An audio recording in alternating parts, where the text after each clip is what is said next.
Hello and welcome back to The Independent Pianist. I am Cole Anderson, your host. Today we are talking about one of the earliest hits by Granados, his collection of Spanish dances. So in particular, today we're looking at two of the most famous ones, the Oriental, the second one in the set, and the Andaluza, number 5. And it's worth noting right away that these titles, although quite appropriate musically speaking, were not actually selected by Granados. Instead, they originate with his publishers. They basically make sense, though. These works were published first in 1890, and they firmly put Granados on the map as a Spanish musician of leading importance in Europe at the time. You shouldn't make the mistake of considering these Spanish dances to be works of folkloric research, akin to Bartók's various transcriptions and arrangements of Romanian and Hungarian folk songs, or the work that people like Ray Vaughan Williams and Percy Grainger were doing with English folk songs. There are no actual quoted folk melodies in these pieces. Instead, they're just very personal evocations of definite Spanish musical styles, instruments, and sound worlds. And of course, a fascination with the so-called Orient was very common throughout Europe in the 18th to 19th centuries, and in many art forms. You just have to think in painting of characters like Ingres or Delacroix. In literature, of course, there was things like Richard Burton's translation of The Thousand and One Nights, Edward Fitzgerald's version of the Rubaiyat of Omar Khayyam, and as well as the first translation of the Tale of Genji into English in the 1880s. People were really just fascinated with this other world that they knew so little about in reality. And in music it was no different. You know, this interest in the exotic is reflected in works as varied as Mozart's Abduction from the Seraglio or Rimsky-Korsakov's Scheherazade. However, it's kind of a special situation for Spanish composers because this kind of exoticism had a much more personal note. I mean, it was something that a Spaniard would actually have first-hand experience with, owing to the very real tradition of non-European cultures that were mingled into Spain as a result of the Moorish conquest of Spain that began in the 8th century and lasted nearly 800 years. The Moors, of course, left behind many marks of their art, architecture, and music. Most famously, of course, is probably the superb palace and fortress known as the Alhambra in Granada, which dates back all the way to the 9th century, although its current form really came about in the 14th century.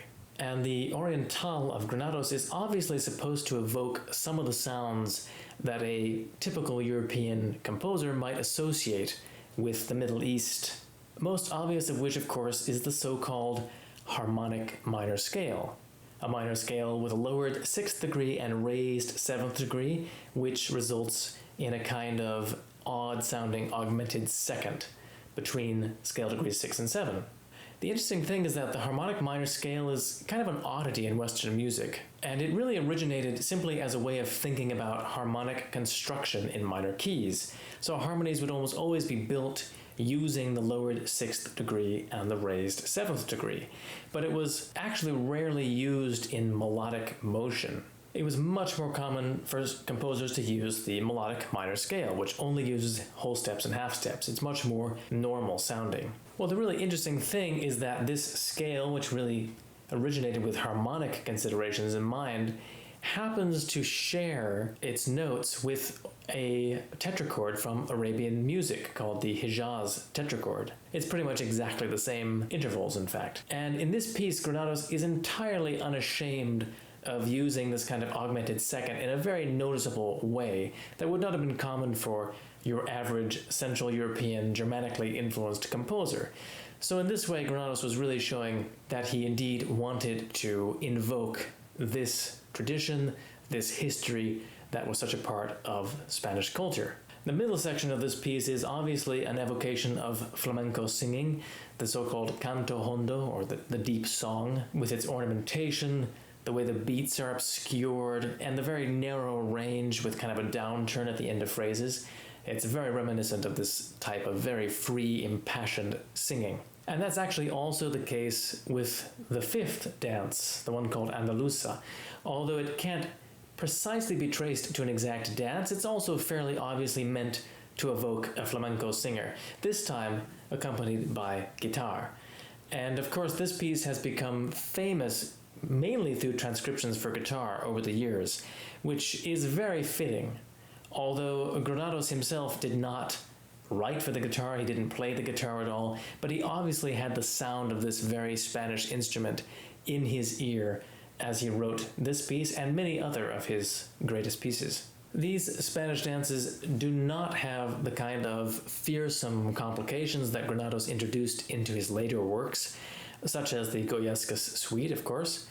Instead, they have a kind of limpid, almost classical clarity and simplicity in the form. Both pieces are in unequivocal ternary form, very simple and straightforward, but at the same time there's a kind of an undercurrent of heated, restless romanticism that was a defining feature of Granados' music throughout his career. And this quality of romanticism, of intensity, emotional intensity, is something that I really love about his music, and I think it really sets him apart from many of his near contemporaries. His compatriot Albéniz, for example, a wonderful, incredibly original composer, ended up aiming for a slightly more distant kind of impersonal style, rather more along the lines of the French school, more kind of descriptive.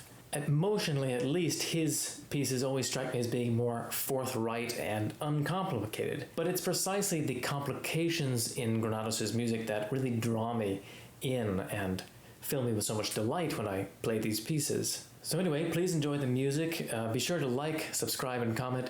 And thank you for watching. And also, of course, thank you to all my supporters through Patreon or PayPal for your generous support. Until next time, take care.